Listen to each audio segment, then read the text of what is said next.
Hey everybody, let's go ahead and begin the ending of the course, looking at this chapter on Beatitude. So, the first place to begin is addressing the term and ask ourselves, what is Beatitude? Now, it's commonly referred to, defined as happiness, joy, or blessedness. Now, these words we often use day to day, but in the sense of beatitude, this happiness, this joy, this blessedness is not a fleeting emotion or a feeling.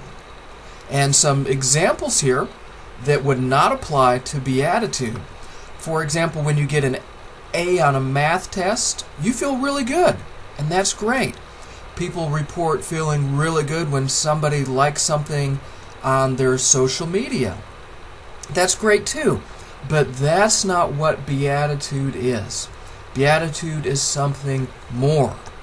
Instead, beatitude is a sense of complete fulfillment or wholeness, being complete, not wanting or needing more.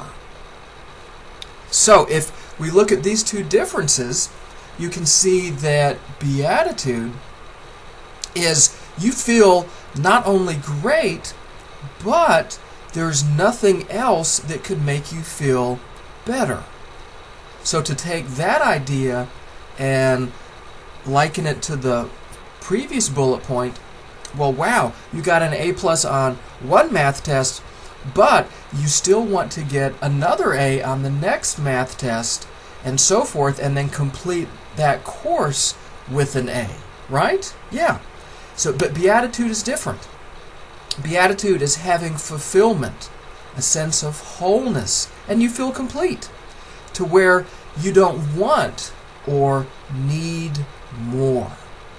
So, one of the things, as we've learned in our coursework on religion, is that words in a religious context mean something more and something different than outside of religion. And we definitely see that here with beatitude. So, let's take a look at some varieties of beatitude.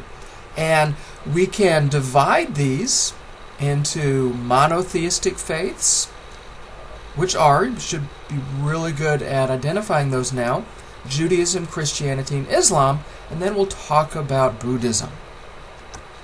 Now, with the monotheistic faiths, they all regard creation as good. In other words, what God has done in creating the universe and the world for us is a wonderful thing. But because of our actions, what we have done to creation is not a good thing. Now, that next term, remember this Latin term, imago Dei, is Latin for image of God. Now, because of imago Dei, that we have been created in the image of God, and there's a good quote here from the Christian theologian St. Augustine. God, you have formed us for yourself, and our hearts are restless until they rest in you. It's because of the fact that we were created in the image of God that we are restless until we rest in God. And for the monotheistic faiths, that is beatitude. That sense of completeness and wholeness cannot be entirely experienced and recognized on earth. It is experienced after death, when we're resting with God, like in heaven. So, for that is beatitude for monotheistic faiths. Now, with Buddhism, it's a little bit different. In Buddhism, the teachings hold that the world contains pleasures, and these pleasures can distract us and contribute to our ignorance. And in this respect, the world is not necessarily a good thing, not necessarily a bad thing. But if something contributes to our ignorance, we should be wary of it and the pleasures that are contained therein.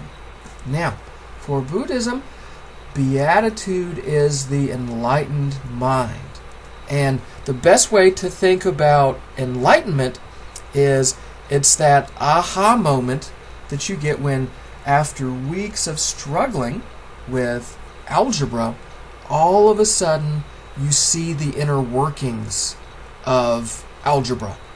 And from that moment forward, each time you see an algebraic equation or formula, you see how it works and you know how you're going to solve it.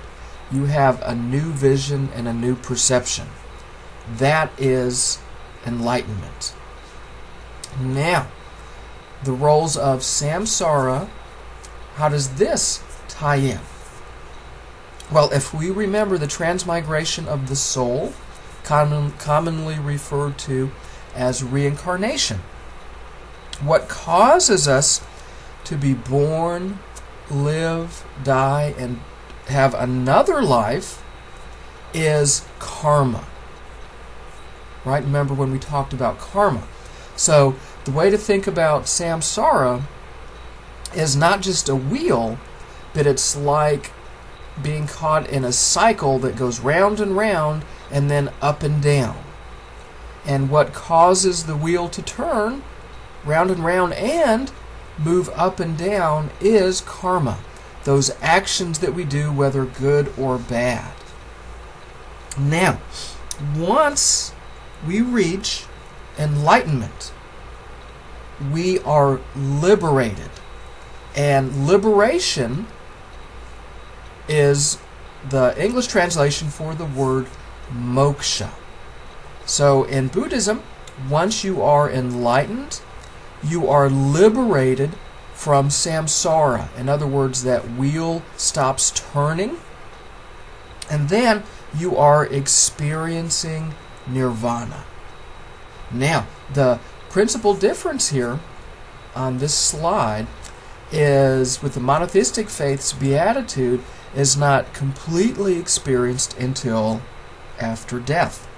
But in Buddhism, it's experienced in this life. And that's one of the principal differences. So, we're getting close to the 10-minute mark, so we'll go ahead and stop this lecture and pick up with the next.